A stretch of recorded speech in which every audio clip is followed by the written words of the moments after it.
If you work in tech, 2025 proved one thing. Your biggest risk wasn't competition, it was policy. Imagine waking up to find your company's biggest customer locked out, overnight.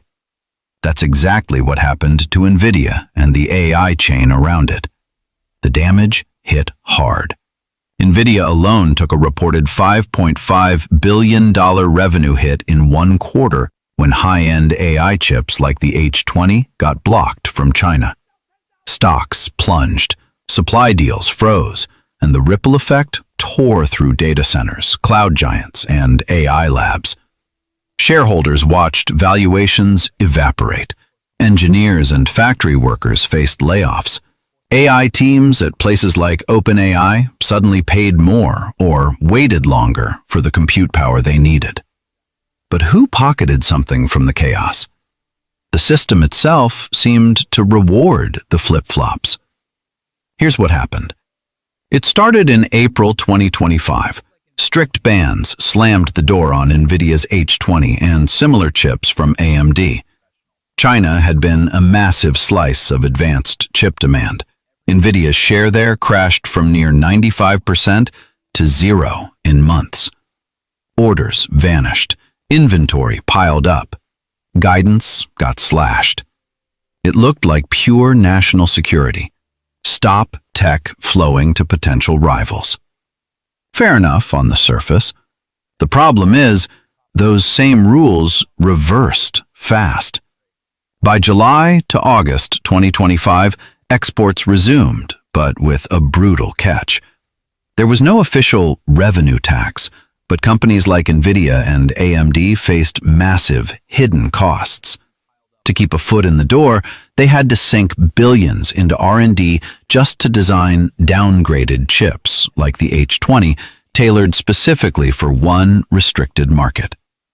It's like a landlord banning tenants, then letting them back in, but only if the tenants spend their own fortune rebuilding the apartment to the landlord's shifting lower quality specs. The interesting part is, this wasn't a one-time fix. Policies kept swinging. Tariffs kicked in on some imports by 2026, threatening 50% price hikes. Big projects, like the massive Stargate data center push, faced delays and ballooning costs. So the question hits, why build a system where the rules change so fast that no one can plan? It sounds reasonable to protect security, but when access depends on licenses, whoever grants the license holds the leverage. They control the definitions, classify what counts as security, and decide who gets through. Companies lobby hard. CEOs meet presidents, shift from criticism to praise, and sometimes the door cracks open. But only on the government's terms. Big players like Nvidia can negotiate and survive. They're too central to the US AI lead. Smaller firms and startups, they drown in uncertainty, R&D waste, and licensing delays. Downstream users, AI developers, pay higher prices for nerfed hardware and face supply whiplash. Here's what most people missed. The leverage didn't vanish. It just moved. From company balance sheets tied to China sales, straight to Washington's discretion. Now every forecast carries a political wildcard. Markets can price risk.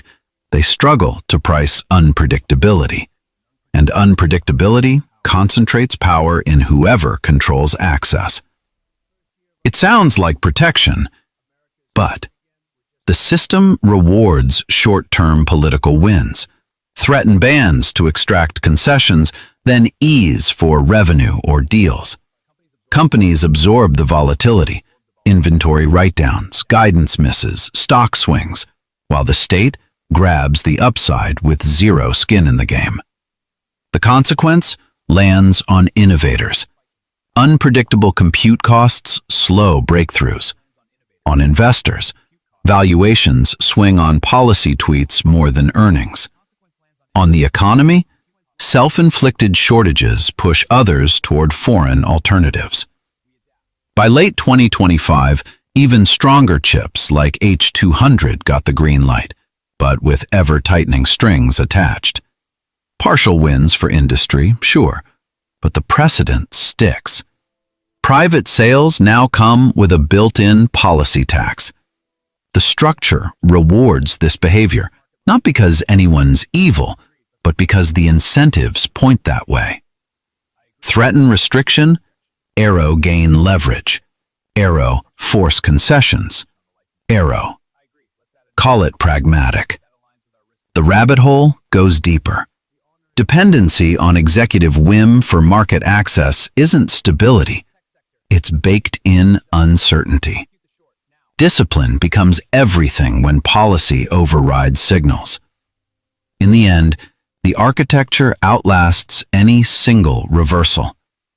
Those who see the permanence build buffers, question concentration, prioritize resilience, position for whatever comes next.